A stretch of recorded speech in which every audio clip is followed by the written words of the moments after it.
യഹോവ എന്റെ ഇടയനായത് എനിക്ക് മുട്ടുണ്ടായില്ല. അതായത് ഇഷ്ടക്കാവുന്ന നിമിഷങ്ങളില്ല, എന്തില്ല. കാരണം എന്താന്ന് ചോദിച്ചാല്, ഇല്ലാത്തതിനെ ഉള്ളതുപോലെ വിളിച്ചു വരുത്തുവാൻ ശക്തിയുള്ള നാഥനെയാണ് നമ്മൾ സേവിക്കുന്നത്. അതുകൊണ്ട് ഒരു വിഷയത്തിലും മുട്ടുണ്ടാകാതെ വണ്ണം ദൈവം നമ്മെ അതിശയകരമായി വഴി നടത്തുവാനിടയായിത്തീരും. ഈ സങ്കീർത്തനം ചമയ്ക്കുമ്പോൾ ദാവീദിന്റെ ജീവിതത്തിൽ എന്തൊക്കെയോ അനവധി മുട്ടുകൾ അനുഭവിക്കുന്ന മേഖലയാണ് നമുക്ക് മനസ്സിലാകുവാനിടയായിത്തീരും. കാരണം ദാവീദിന്റെ ജീവിതത്തിലും ദാവീദ് ഏതെല്ലാം സങ്കീർത്തനം ചമച്ചിട്ടുണ്ടോ ആ സങ്കീർത്തനത്തിന്റെ പശ്ചാത്തലം നോക്കുമ്പോൾ നമുക്ക് പഠിക്കുവാൻ കഴിയും. ഒരു മുട്ടുമുണ്ടാകത്തില്ല, യഹോവന്റെ ഇടയനാണ്, എനിക്ക് മുട്ടുണ്ടാകില്ല. ദാവീദിനെ വ്യക്തിപരമായിട്ട് എനിക്കൊരു നന്മയ്ക്കും തടസ്സമില്ല, എനിക്കൊരു മേഖലയിലും അസാധ്യമായ മേഖലകളില്ല എന്ന് സങ്കീർത്തനക്കാരനായിരിക്കുന്ന ദാവീദ് എഴുതിയിട്ടുണ്ടെങ്കിൽ സകല വിഷയം തീർന്നു കിടക്കുമായിരുന്നു.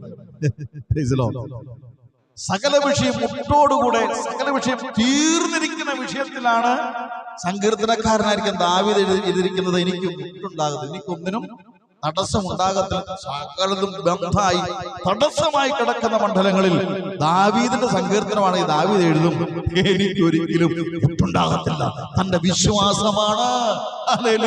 അവിശ്വസിക്കുന്നവരിൽ വ്യാപരിക്കുന്ന ദൈവശക്തിയുണ്ട്. അത് ദാവീദ് മനസ്സിലാക്കിക്കൊണ്ട് പറയുക, ഓ ഹല്ലേലൂയ, യഹോവ എന്റെ ഇടയനാണെങ്കിൽ എനിക്കൊരിക്കലും മുട്ടുണ്ടാകത്തില്ല. താഴേക്ക് പച്ചയായ പുൽപ്പുറങ്ങളിലേക്ക് കണ്ട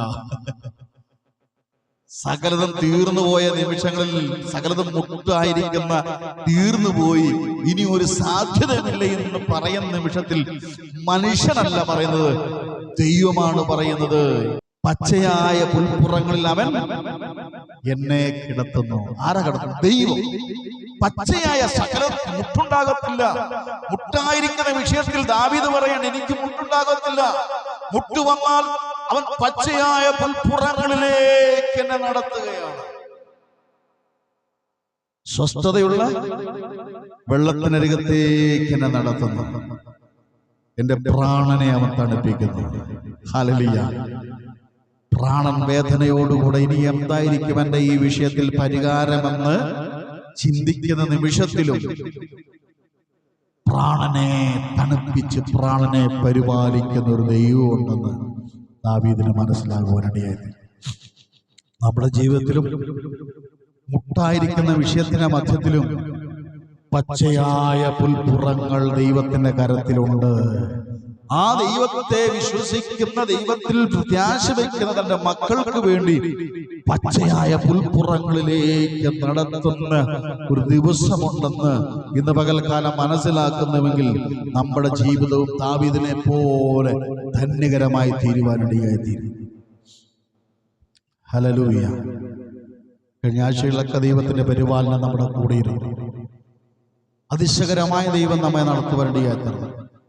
രോഗങ്ങളില്ല എന്നുള്ളതല്ല, രോഗങ്ങളും ദുഃഖങ്ങളും പ്രയാസങ്ങളും പ്രതിസന്ധികളും ഒക്കെ കടന്നു വരുന്ന മേഖലകളിൽ ദൈവം തന്റെ ചിറകിന്റെ കോഴി തന്റെ കുഞ്ഞിനെ ചിറകിന്റെ കീഴിൽ പരിപാലിക്കുന്നത് പോലെ നമ്മെ പരിപാലിക്കുന്ന ദൈവത്തിന്റെ വിശ്വസ്തത നമ്മൾ ഓരോ ദിവസം കണ്ടു മുൻപോട്ട് പോകാനിടയായി തീർന്നു.